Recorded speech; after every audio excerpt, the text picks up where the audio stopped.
تیسری بات جو میں اکثر بھی پہلے بھی جو ہے وہ زور دیتا ہوں، دعوت ولیمہ میں نے کہا لڑکے والوں کی طرف سے ہوتا ہے، لڑکی والوں کی طرف سے نہیں ہوتا، لیکن یہ دعوت ولیمہ جو ہے یہ فرمایا کہ عوام الناس کو بلا کر، عزیز و اقارب کو بلا کر ان کی دعوت کا جو اہتمام ہوتا ہے یہ فی سبیل اللہ ہونا چاہیے، یہ پیسوں کے بدلے میں ہونا چاہیے، فی سبیل اللہ ہونا چاہیے۔ خوشی ہے، خوشی کے موقع پر جو ہے وہ عوام الناس کو کھلایا جائے، دعوت کھلائی جائے ہدیے کے طور پر، دعوت کھلانے سے کھانے سے جو ہے وہ محبت آپس میں بڑھتی ہے۔ لیکن ہمارا کیا رواج چل رہا ہے؟ ہمارا رواج تو میرے بھائی نوٹوں کا چل رہا ہے جو بالکل سود ہے۔ بینک کے اندر ہم پیسے رکھتے ہیں، 1 ماہ بعد 2 ماہ بعد سال بعد بڑھ جاتے ہیں۔ 1 لاکھ رکھا ہم نے، 1,20,000 جو ہے وہ ان سے وصول کیا۔ تو یہاں پہ کیا ہو رہا ہے؟ نوتے میں جو ہے وہ 2,000 ہم نے دیا اور ان کو بھی امید ہے ہمارا نام بھی کاپی میں درج ہو گیا۔ اب جب ہم اپنی اولاد کا کریں گے ہمیں بھی یہ آس امید باقی ہے کہ میں 5,000 دے کے آیا ہوں، 2,000 دے کے آیا ہوں، وہ جب میری طرف آئے گا تو مجھے 10,000 یا 7,000 دے گا۔ یہ زیادتی ہو رہی ہے کہ نہیں؟ زیادتی مال جنس، کسی کو تو سود کہا جاتا ہے، ہر بندہ سمجھدار ہے، سمجھتا بھی ہے۔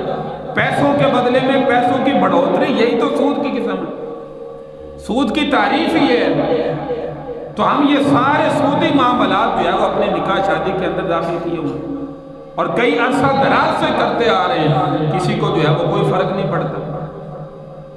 تو جب ایسی رسمیں غیر شرعی جو ہمارے اندر عام ہو چکی ہیں، جب یہ ہم ایک دوسرے سے بڑھ چڑھ کر رہے ہیں تو پھر ہمارے جو ہے وہ کاروبار میں برکت کیسے آئے گی؟ اس خاندان میں جو نئے دو جوڑے جو ہیں وہ آپس میں جڑے ہیں، ازدواجی تعلق میں قائم کیے ہیں، اللہ کے نبی کی سنت کو زندہ کیا گیا ہے، ان میں آپس میں خیر و برکت جو ہے وہ کیسے رہے گی؟ اور جب تک ہم ان معاملات کو ختم نہیں کریں گے یہ ختم خود نہیں ہوں گے۔ ہم کہیں گے شاید وہ دوسرا بندہ ختم کرے تو میں کروں گا۔ میرے بھائی اپنی قبر کی فکر کریں، اپنی آخرت کی فکر کریں۔ تو یہ نوتا لینا دینا جو امید رکھنا یہ غیر شرعی عمل ہے اور حرام ہے، سود کی قسم میں داخل ہے۔ اس لیے جتنا ہو سکے وَمَا آتَيْتُم مِّن رِّبًا لِّيَرْبُوَ فِي أَمْوَالِ النَّاسِ فَلَا يَرْبُو عِندَ اللَّهِ، یہ سود کی قسم میں داخل ہے۔ لہذا یہ شادی بیاہ کے موقع پر، ولیمے کے موقع پر جو ہے یہ رسم جو ہے وہ ہمیں ہر حال کے اندر چھوڑنی ہوگی، ورنہ یاد رکھیے کہ اس کا بہت بڑا نقصان ہوگا۔ تو یہ تمام تر رسومات جو غیر شرعی ہوتی ہیں شادی بیاہ کے موقع پر، ان کو چھوڑنا ہم مسلمانوں پر لازم ہے، فرض ہے، واجب ہے۔ ہم مسلمان نہیں چھوڑیں گے تو کون چھوڑیں گے؟ اللہ تبارک و تعالی ہمیں ان رسومات کو جو ہے وہ چھوڑنے کی توفیق عطا فرمائے، اپنی شادیوں کو، نکاح کو تمام تر گناہوں سے اللہ ہمیں پاک کرنے کی توفیق عطا فرمائے۔ شادی کا موقع ہو، غمی کا موقع ہو، یاد رکھیے ان رسومات کو چھوڑنے والے بنے، اللہ کے نبی کے سنت طریقوں کو اپنانے والے بنے، کیونکہ ہم مسلمان ہیں۔ یہ کام تو ان ہندوؤں کے ہیں جو نعوذ باللہ بت کے آگے سجدہ کرتے ہیں، جنہوں نے اپنے گھر میں بت رکھے ہوئے ہیں۔ ہم تو مسلمان ہیں، ہم تو اللہ کی عبادت کرنے والے ہیں، اللہ کی جو ہے وہ عبادت کر کے اللہ سے مانگنے والے ہیں، ہمارے سارے کام جو ہے وہ اللہ کی طرف سے ہوتے ہیں۔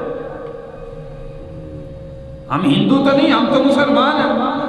یہ کام تو میرے بھائی ساری رسومات جو آپ کے سامنے گنوائیں یہ تو ہندوانہ رسومات ہیں، ہندو کرتے ہیں، جن کا ایمان اور مذہب یہ ہے کہ ہم نے بت کے آگے جھکنا ہے، یہ بت ہمارے سارے کام بناتے ہیں۔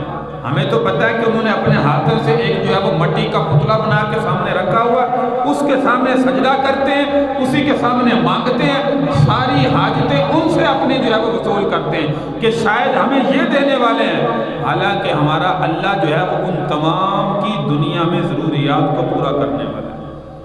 تو اس لیے میرے بھائی اپنے آپ میں فرق رکھیں، حقیقت میں مسلمان بنیں، ان تمام تر رسومات سے توبہ کریں، اگر آج تک ہوئی ہیں توبہ کر کے آگے بچنے والے بنیں۔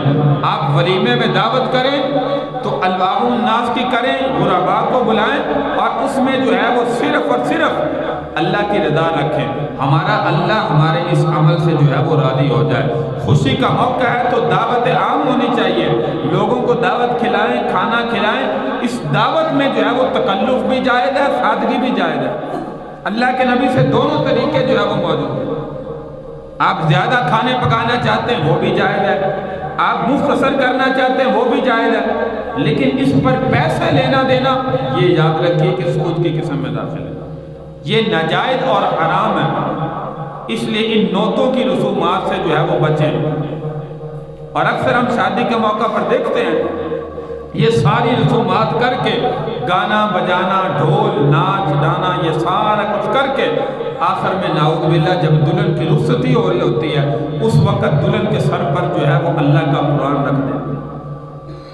اس سے پہلے ساری رسومات غیر شرعی کرتے رہے، اللہ کو ناراض کرنے والے کام کرتے رہے، لیکن جب آخری وقت ہوا اس وقت قرآن کا سایہ دلہن کے سر پر نعوذ باللہ کر دیتے۔ قرآن بھی اس وقت کیا کہتا ہوگا کہ اب تک تو انہوں نے اللہ کو ناراض کرنے والے کام کیے، آخر میں جو ہے وہ میری یاد آتی۔